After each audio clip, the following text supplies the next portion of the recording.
이런 거 이거 좀 어떻게 뭘 좀 손 좀 써봐요. 이마에도 붙고. 약을 뿌려볼까? 약이면 소리가 시끄럽겠죠?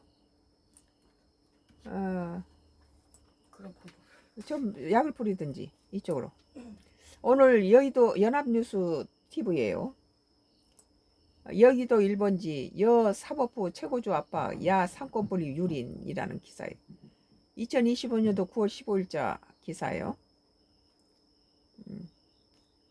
출연에는 강성필 더불어민주당 부대변인과 함한경 전 국민의힘 대변인이에요. 이재명 역시 오지 마. 문을 열어서 쭉쭉해요. 그렇게 하면 안 돼. 많이 뿌려버려. 여야는 정치 분야 주요 현안을 두고 공방을 펼치고 있습니다. 한편 민주당이 조희대 대법원장의 사퇴를 연일 촉구하자 국민의힘은 사법부 여기 좀 봐. 여기 좀 사법부 독립을 뿌리부터 흔드는 것이라며 거세게 비판했다.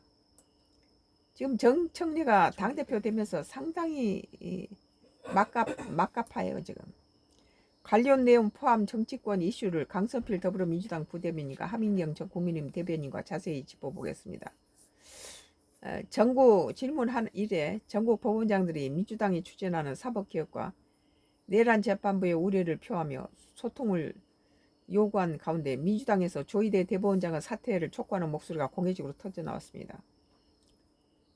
그 대법원장을 사퇴를 촉구하는 것이 입법에서 사법의 그 장을 갖다가 그 사퇴를 촉구하고 이런 것은 입법 사법 행정이 상권이 분립된 나라에서 이건 도가 지나친 것이죠. 거대 입법이 독재를 쓴 거죠. 정청래 대표 등은 탄핵까지 거론했는데요. 뭐 자기들한테 그 유리한 판결을 하지 않았다고 이렇게 하면은 국민은 바보입니까? 국민은 두려워하지 않아요. 국민의힘에서 상권 분립과 사법부 독립을 흔드는 것이라는 비판이 나왔는데요. 질문 1의 1은 대통령실 입장 어떻게 보셨습니까? 그러자 질문 2. 정청래 대표는 내란 전담 재판부를 설치해야 한다는 주장도 이어갔습니다. 무슨 윤석열 전 대통령이 무슨 내란입니까? 대통령 고유 권한인 비상개헌은 그 민주당에서 31명을 줄탄핵시켜서 나라가 무정부 상태인데 비상개헌을 뭐 마지막 보루였겠죠.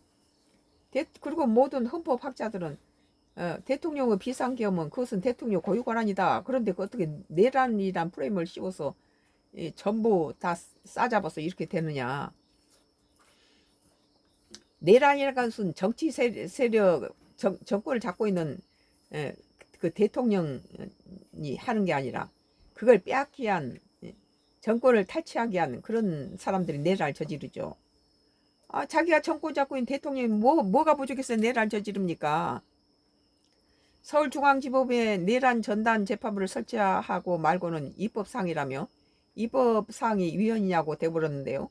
장동혁 대표는 북한이나 중국이 아니면 가능하지 않는 발상이라고 꼬집었습니다.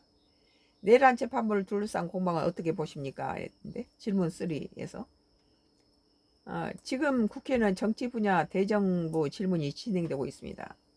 대정부 질문 첫날 관전 포인트를 짚어주신다면요. 더 센 특검법 개정안 추진 과정에 충돌을 했던 정청래 대표와 김병기 원내대표가 어제 김민석 총리 주재로 열린 만찬에서 웃으면서 악수했습니다.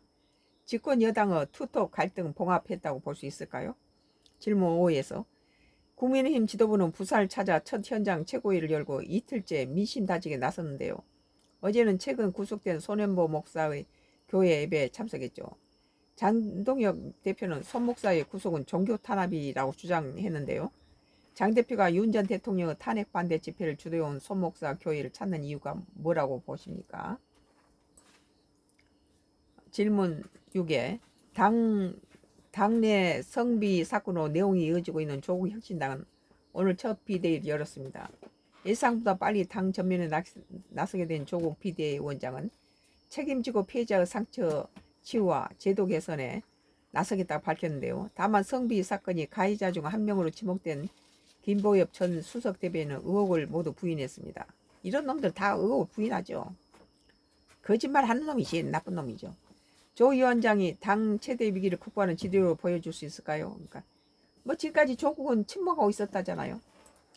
지금까지 강성필 더불어민주당 부대변인 하민경 국민의힘 대변인과 이야기를 나눴네요.